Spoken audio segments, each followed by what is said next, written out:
Good morning बच्चों। तो चलिए आज हम बढ़ते हैं अपने नए टॉपिक की तरफ जो कि है हमारा chapter second structure of atom. तो क्लास 11 बच्चों देखिए अभी तक हमने कवर किया था फर्स्ट चैप्टर जो कि बेसिक यूनिट्स वाला चैप्टर था। बहुत आसान चैप्टर था, लेकिन अब आपका थोड़ा सा लेवल बढ़ गया है। ठीक है, तो इसको ध्यान से पढ़िएगा और अच्छे से समझिएगा। ठीक है, तो सबसे पहले हम देखते हैं एटम, क्योंकि एटम स्मॉलेस्ट यूनिट होती है। तो हिंदी मीडियम स्टूडेंट्स आपको डरने की कोई ज़रूरत नहीं है। ठीक है,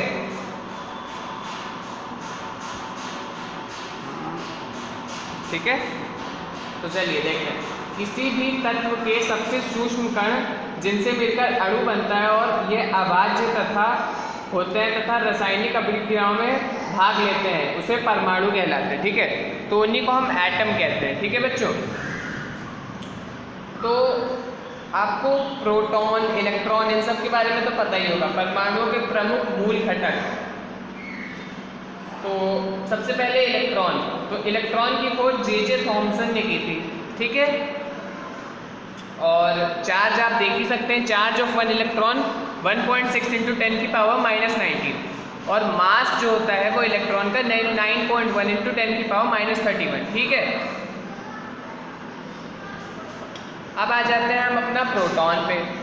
तो इलेक्ट्रॉन होता क्या है ये समझ लेते हैं। इलेक्ट्रॉन अति सूक्ष्म ऋणावेशित कण है। इलेक्ट्रॉन पर चार्ज आप देख ही चुके हैं, -1.6 × 10⁻⁻19 माइनस होता है। ठीक है, वन इलेक्ट्रॉन पे, और वही प्रोटॉन पे पॉजिटिव चार्ज रहता है 1.6 का। ठीक है, और ये नेगेटिव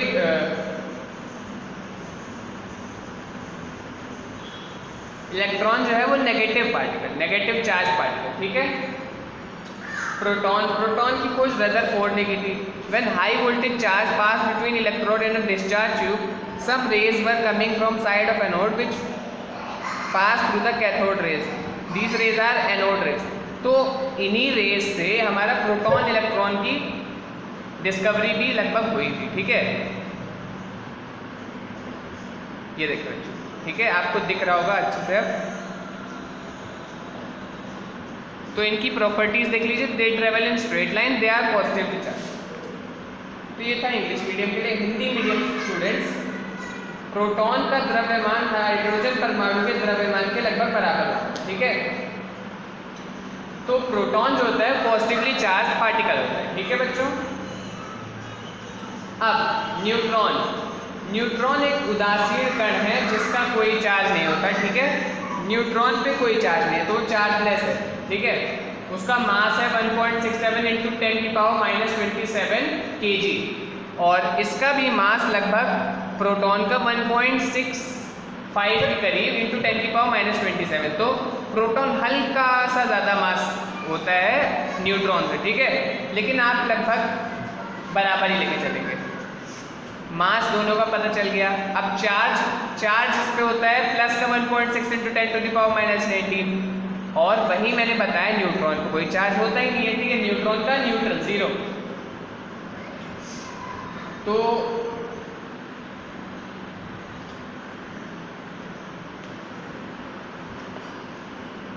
बच्चों अभी मैं एक टेबल भेजूंगा इंपॉर्टेंट, उसे जरूर पढ़ लीजिएगा। ठीक है, तो बच्चों अब हम देखेंगे कैथोड किरणों के गुण। ठीक है, तो ये इंपॉर्टेंट है, या फिर properties of cathode rays,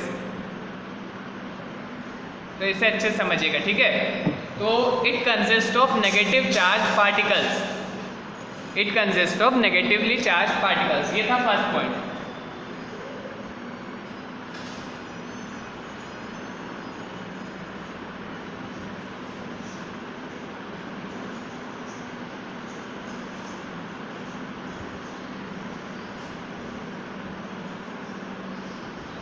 they start from cathode to anode, वो कैथोड से एनोड की तरफ शिफ्ट करते हैं। They travel in straight line in absence of electric and magnetic field. Cathode किरणों के मार्ग कोई अपारदर्शी वस्तु रखने पर सामने की दीवार पर छाया बनती है, जिससे यह सिद्ध होता है कि कैथोड किरणें सीधी रेखा में चलती है। ठीक है, चलिए अब फोर्थ है दे आर नॉट विजिबल, वो अदृश्य है। ठीक है, आप मतलब उसको देख नहीं सकते, नेकेड आई से देख सकते। ठीक है, अगर आप माइक्रोस्कोपिक या फिर कुछ इंस्ट्रूमेंट यूज़ करेंगे तभी आप देख पाएंगे। ठीक है बच्चों, अब आई होप बच्चों को आपको प्रॉपर्टीज पता चलती होंगी। ठीक है, अब हम आते हैं नेचर पे। ठीक है,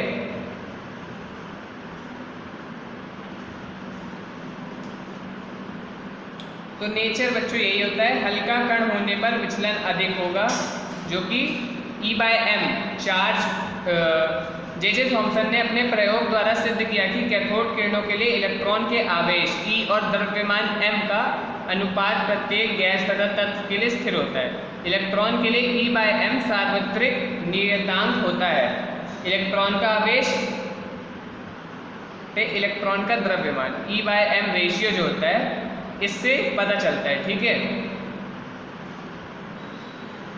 विद्युत तथा चुंबकीय क्षेत्र की प्रबलता अधिक होने पर इलेक्ट्रॉन का विचलन अपने मूल मार्ग से अधिक होता है। ये बताता है कि जो इलेक्ट्रॉन है, अगर मैग्नेटिक फील्ड या इलेक्ट्रिक फील्ड प्रेजेंस है, ठीक है, अगर इलेक्ट्रिक फील्ड और मैग्नेटिक फील्ड की प्रेजेंस है, तो जो चार्ज पार्टिकल होगा वो एक्सेलरेट कर सकता है। एक्सेलरेटेड चार्ज पार्टिकल को हम EM वेव्स भी कहते हैं, वो EM वेव्स बनाता है। तो ये सब चीज़ें आप थोड़ा सा हायर लेवल पे भी पढ़ेंगे, तो फिजिक्स में भी आपको ये इंट्रोड्यूस कराया जाएगा। ठीक है, तो अब हम आते हैं अपने मॉडल्स पे, जो कि साइंटिस्ट ने कुछ मॉडल्स दिए, तो उन्हें हम समझते हैं। ठीक है बच्चों, चलिए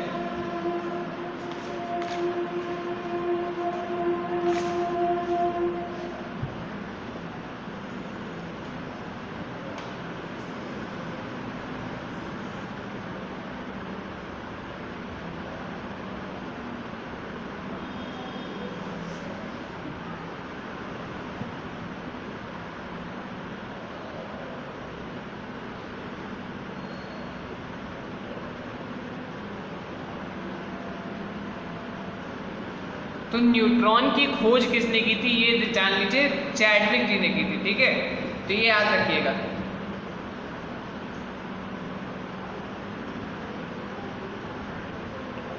तो अब हम देखते हैं बच्चों आगे का।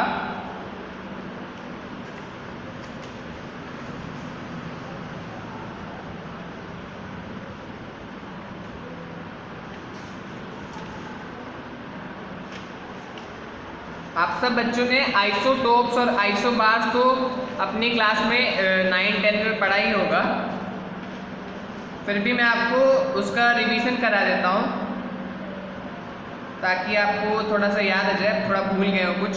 चलिए, तो आइसोटोप्स देखो, atoms having same number but different atomic masses are known as isotopes. तो आइसोटोप्स वो होते हैं जिसमें नंबर ऑफ इलेक्ट्रॉन तो सेम हो, लेकिन मास नंबर आपका चेंज हो जाए। अब मास नंबर से आप ये सब तो याद ही होगा कि मास नंबर क्या होता है, एटॉमिक नंबर क्या होता है, क्या क्या है इसमें टर्म्स। ठीक है, तो बेटा छोटी छोटी जो चीज़ें हैं वो आपको पता होनी चाहिए।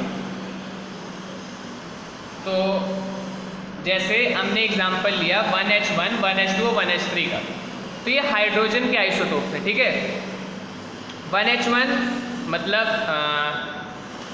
प्रोटियम, 1H2 ड्यूटेरियम और 1H3 ट्रिटियम। ठीक है, तो ये सब आइसोटोप्स हैं हाइड्रोजन के। इसके बाद आते हैं हम आइसोबार्स पे। ठीक है, तो आइसोबार्स क्या होते हैं, atoms having same atomic mass but different atomic number are known as isobars. तो अब ये क्या बताता है, जिनका एटॉमिक नंबर सेम हो लेकिन एटॉमिक मास चेंज हो जाता है, उन्हें हम आइसोबार कहते हैं। अब जैसे एग्जाम्पल में 18 आर्गन 40, 19 पोटेशियम 40 और 20 कैल्शियम 40, तो भाई इनका एटॉमिक नंबर चेंज हो रहा है। देखिए 18, 19, 20, यहाँ एटॉमिक नंबर डिनोट होता है, यहाँ पे मास नंबर। ठीक है, लेकिन मास नंबर देखिए तीनों का 40, 40, 40, तो ये आइसोबार हो जाएंगे। ठीक है, आइसो मतलब सेम या सिमिलर और बार मतलब मास। ठीक है, इससे याद रखिएगा। चलिए फिर आते हैं हम आइसोटोन्स पे। अब ये क्या होता है, atoms of different elements which have same number of neutrons are called as isotones. जिनमें न्यूट्रॉन्स की जो संख्या होती है वो सेम रहे, अब इसको देखते हैं एग्जाम्पल 7n15 8O16। नाइट्रोजन और ऑक्सीजन में दोनों में 8 न्यूट्रॉन्स हैं। अब नाइट्रोजन दो फॉर्म में, अब भाई सबके आइसोटोप पाए जाते हैं, तो ये भी आइसोटोप है नाइट्रोजन का, ठीक है। 7n14 में भी नाइट्रोजन पाया जाता है और 7n15 में भी, ठीक है बच्चों। तो आई होप आपको ये जितना मैं पढ़ा रहा हूँ इसको अच्छे से समझ लीजिएगा।